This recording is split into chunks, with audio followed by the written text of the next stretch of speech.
Dear ICSE and IAS student, specially IAS student के लिए English के ग्रामर सेक्शन का जो मैं प्रैक्टिस सेशन शुरू किया हुआ हूं, इसका उद्देश्य है कि आपको 100 आउट ऑफ 100% मार्क्स, यानी कि करीब 16 मार्क्स मिल जाएंगे ग्रामर सेक्शन में यदि आप इनको प्रैक्टिस करते हैं। तो छोटे छोटे सभी प्रैक्टिस को कर ले रहे हैं, जिसको हमने ओसवाल गुरुकुल बुक से लिया हुआ है। तो इसको एक बनाते हैं जिस तरह से क्लास 10th में भी आएंगे, क्लास 12th में भी आएंगे, फिल इन द ब्लैंक्स आएंगे और ग्रामर सेक्शन के आएंगे। तो यहाँ पर हम लोग इस पैसेज को पढ़ लेते हैं और पैसेज को पढ़ने के साथ क्वेश्चन का आंसर बनाते हैं। तो सबसे पहला है कि द अदर डे वी, यहाँ पर दिया हुआ है डिस्कस्ड, मतलब कि पूरा पैसेज पास्ट टेंस में है। The attitudes of the people in our country, हमारे देश के लोगों के एटीट्यूड की बात करना। एटीट्यूड को हिंदी में कहेंगे ऐठ, लोग ऐठ जाता है। यहाँ पर है Y dash B, verb to be, याद रखना है वर्ब टू बी में एम इज आर होता है, वाज वर होता है। यहाँ पर इन्वर्टेड कॉमा में है तो जान लीजिए कि जनरली वह verb to be am is are होगा, वाज वर नहीं होगा। यहाँ पर प्रीतम आस्क्ड है, तो यहाँ पर वाई मोस्ट ऑफ देम है, यह सब्जेक्ट है तो प्लूरल हो गया, इसलिए ए आर ई आर हो गया। Rude and aggressive, Pritam asked, Pritam पूछा। संजना, संजना महिला है, लड़की है। सेड पास्ट टेंस हो जाएगा, वो बोली।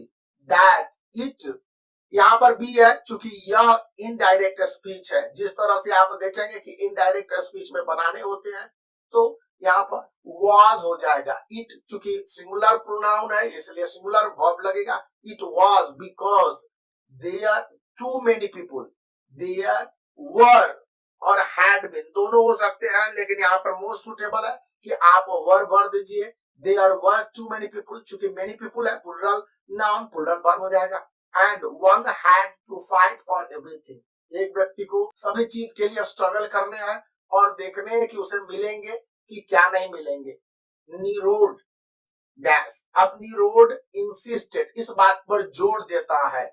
नीरोड insisted, INSISTED, insisted that it was the climate, यहाँ पर इट इज नहीं होगा क्योंकि सारा पैसेज पास्ट टेंस में। It was the climate। We अभी भी इन्वर्टेड कॉमा में नहीं है तो पास्ट में होगा बी।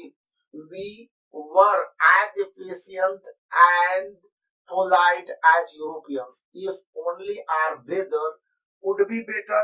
एंड यहाँ पर हो सकता है बी बेटर, जो भी हो सकता है हम लोग लिख सकते हैं were as efficient and polite as European. But लेकिन यहाँ पर है कि our climate could be better, यहाँ पर बात है। यहाँ पर वर इफिशिएंट एंड पोलाइट, हमारे भी हम लोग पोलाइट होते as European if are weather would be better. यहाँ पर वर है तो यहाँ पर हैड बीन लग जाता, हैड बीन लग जाता। और अगर यहाँ पर आर लग देते हैं या कैन भी लग देते हैं तो यहाँ पर वुड भी लग जाएगा। याद रखने हैं कि इस तरह के चेंजेस होते हैं। हमने पास्ट टेंस में सबको बनाया तो सभी को पास्ट टेंस में रख दिया। यहाँ पर मैं एक अपनी तरफ से सलाह देना चाहूंगा एज अ टीचर एग्जामिनर कि आप जब भी बना रहे हो तो उसको याद रखेंगे कि जो पास्ट टेंस में होगा उसको पास्ट टेंस में ही रखेंगे, जो प्रेजेंट टेंस में होगा उसको प्रेजेंट टेंस में रखेंगे। मेरी बात समझ में आई ना? इस बात को पॉइंट आउट करेंगे। अब है कि यहाँ पर fill in the each blank with the most appropriate word, सबसे अच्छा वर्ड भरने हैं, यानी प्रेपोजिशन भरने हैं। प्रेपोजिशन के लिए there was a steep rise, price में ओनियन प्राइसेस है तो राइज इन ओनियन प्राइसेस होता है। प्रेपोजिशन आगे वर्टिकल एंड हॉरिजॉन्टल के साथ साथ जो 3 डायमेंशनल होंगे जिन सभी को मान लेंगे तो वहां पर इन होंगे। याद रखने हैं air pollution is responsible for the spread of bronchitis. Bronchitis एक डिजीज है जो रेस्पिरेशन से संबंधित होता है। BRONCHITIS ब्रोंकाइटिस, यहाँ पर ब्रोंकाइटिस की डिजीज है और ये होती है तो आप ऑफ लगा देंगे। याद रखना है he was under pressure, याद रखिएगा ये फ्रेज है अंडर प्रेशर, और under pressure to complete the work. Teacher under pressure होते हैं सिलेबस को कंप्लीट करने के लिए, स्टूडेंट अंडर प्रेशर होते हैं अपने सिलेबस का परफॉर्मेंस करने के लिए। 2023 का बोर्ड एग्जामिनेशन है, आगे भी होंगे तो इसके लिए अंडर प्रेशर एक पूरा फ्रेज है, याद रखेंगे इस फ्रेज को। Under PRESSURE